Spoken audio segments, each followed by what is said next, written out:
So, I've been telling a lot of story times recently from my, teenage years, from the ages of like 16 to I'd say about 18.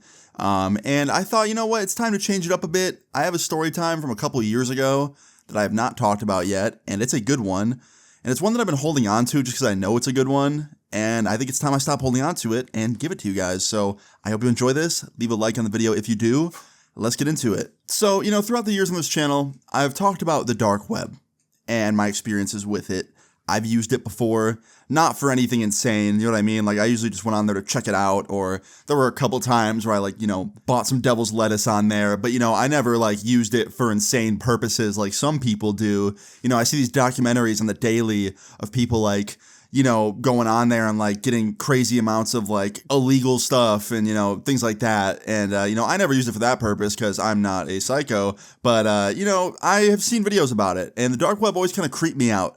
I've only really been on there a handful of times just because it creeps me out, right?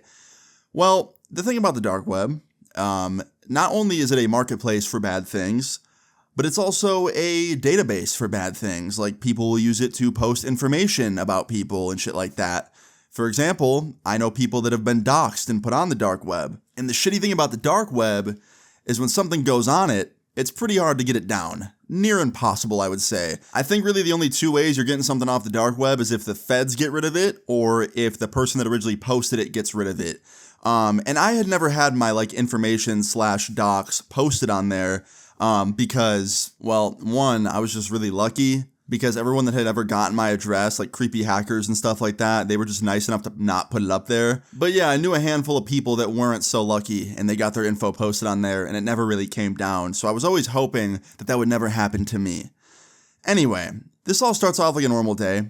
I was in my room, on my computer. This was only a couple years ago. So I was living on my own at this point at my apartment. I had just finished posting a YouTube video and I was literally just playing some games. I was playing Valorant or something, and I was just on my computer enjoying my evening with my friends on Discord, just hanging out, man, having a good night.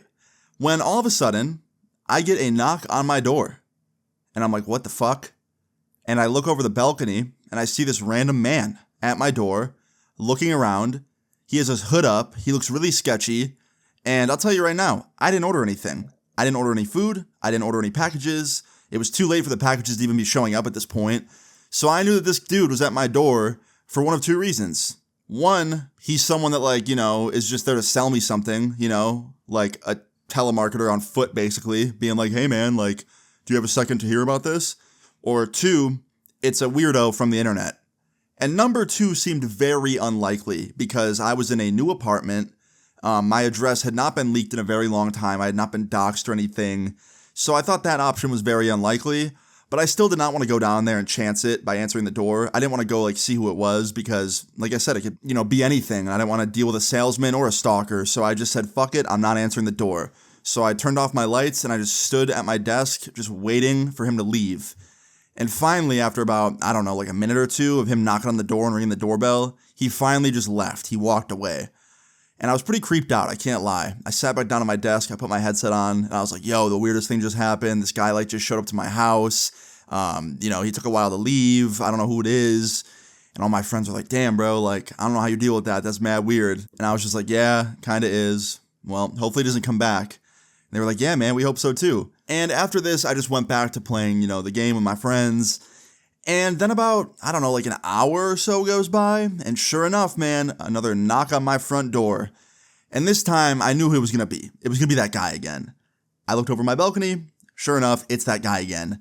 This time, he makes eye contact with me. He sees me looking down at him, and he's looking up at me, and he yells up. He yells something. I couldn't hear it because the door was closed, but he yelled something. And I back up, and I'm just standing there like, yo, what the fuck, man? He saw me. Now I can't even pretend that I'm not home because he knows I'm home.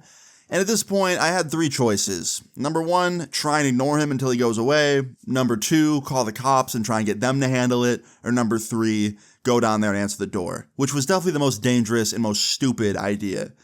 So first, I tried to do number one. First, I just tried to ignore him. But he just did not give up this time. He just kept knocking and knocking and knocking for 10 minutes.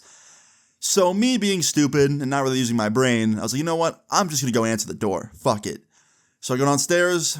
I look at him through the window. He sees me. I unlock the door. I open it just a crack so we can talk to each other, but not big enough so he can come in.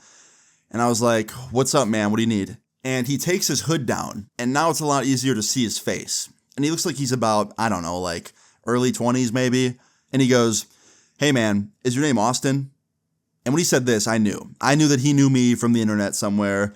Either it was TikTok or YouTube or whatever, right? And I was like, why are you asking? He goes, it's important. And I was like, why?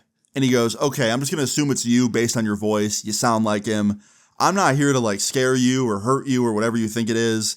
I'm here to help you. And I'm like, bro, what? Like, you're at my front door? Like, you're stalking me, bro. What do you mean you're here to help me? And he just gets right into it. He's like, so I'm a hacker. And I was like, cool, man. I can tell by the fact that you're at my front door right now and you know my address. What do you want from me? Because that was always the situation with hackers. Whenever I ran into one online or, in person or something, or they were swatting me, it was always to either troll me or to get something out of me. And I didn't like that. So I had a feeling that's what this was going to be, right? And after I said, like, what do you want?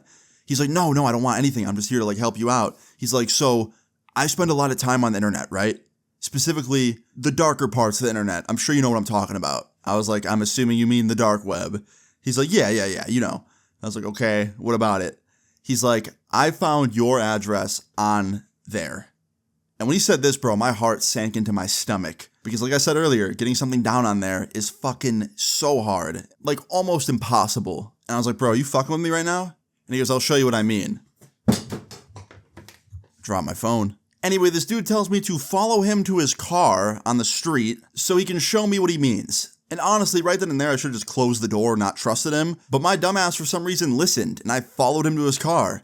And thank fuck, this dude wasn't like a murderer or a psychopath, because he actually did have his laptop in his car, and he opened it, and he showed me the page. And there it was, on the dark web, a page of my information, just like on the dark web, and probably never gonna be able to get it down, right? And I'm like, fuck, man, fuck. Now, there was a silver lining. It was only my information. It wasn't like my family's or something. And they didn't have any information that was like incredibly serious. Like, obviously my address was serious. Like, that was pretty bad. But like, it was just my phone number, my address, and my name, right? Which is like, yeah, that's serious, but at least it wasn't like my social security number or like my parents or something, you know what I mean? Like, that would scare me a lot more than my stuff. But I was still scared because I was in a kind of new apartment, and I did not want to have to move again. So I'm trying to think of what to do, right? And this dude, the one that came to my house and showed me this, who I just met, he was like, yeah, so I think I know what we can do to get this down. And I was like, what is it? And he's like, I actually know one of the people that like work on this website, and I think he would take money to take your page down. They don't typically do that, but I think in this case, if I put in a good word, they'll do it for you. And I was like, all right, man, well, you got my number now. It's leaked on the internet, so I won't change it for a day, and you can just text me when you get an amount and how much it's going to be. And he goes, all right, man. And just as this guy's about to leave, right, I ask him, I'm like, dude, wait a minute. Why'd you show up at my door? Why didn't you just like send me a tweet or email me? Like, my email's on my channel and I check it every day. And he goes, dude, honestly, like, I was just scrolling through this website and I saw your address posted on it, and you've been one of my favorite YouTubers for years. So when I found out that like you lived in my home city and I could help you, I just wanted to come meet you and talk to you about it. Half of the reason was I just wanted to meet my favorite YouTuber. The other half is like I really just didn't know what else to do. I didn't think about tweeting you or emailing you, and I really wanted to help you. So here I am. And honestly, man, I had to respect the dude's honesty, because he really just straight up said like, yeah, I mean, I didn't really think about that, but I just want to meet my favorite YouTuber and I wanted to help. So here I am. I'm just glad the dude wasn't a full blown like psychopath that was going to like kidnap me. Anyway, I held off on changing my number for a day because even though it was up on the dark web, not many people had seen it yet, because a lot of people aren't just like aimlessly searching the dark web at all hours of the night and day, right? So like I had some time before people actually start seeing this thing. And the next day rolled around and I got a FaceTime call from the dude that was at my door the night before. And I answered and I was like, hello. And he goes, hey man, good news. And I was like, what's up? He goes, it's down. I got it taken down. I was like, are you kidding me? He goes, no. I was like, how? He goes, it was $200 Bitcoin. I was like, $200? Shit. Yeah, let me like have your Bitcoin address. I'll pay for it. He goes, nah, man, it's on me. I was like, what? He goes, dude, you've entertained me for years for free. Take this as a payment. I'm like, bro, fuck that. Let me pay for it. He's like, nah, dude, nah. And this man, this like hacker dude that showed up to my door, ended up paying for it just because he liked my videos. And he went on to explain that he also posted a bunch of like fake ones all over the dark web and the real web of like fake information, like made up addresses and stuff to throw off actual hackers and shit like that.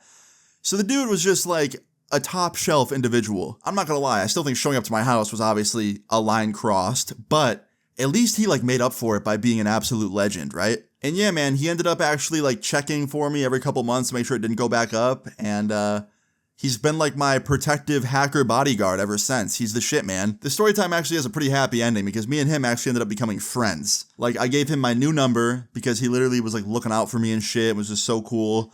And we kept in touch, and occasionally I'll see him because he lives in my city. So like, I'll see him from time to time. So yeah, you know who you are. Shout out to you, man, if you're watching this. But yeah, man, that's the story of how a random hacker showed up to my house to tell me my address was on the dark web and then saved my ass. Shout out to him.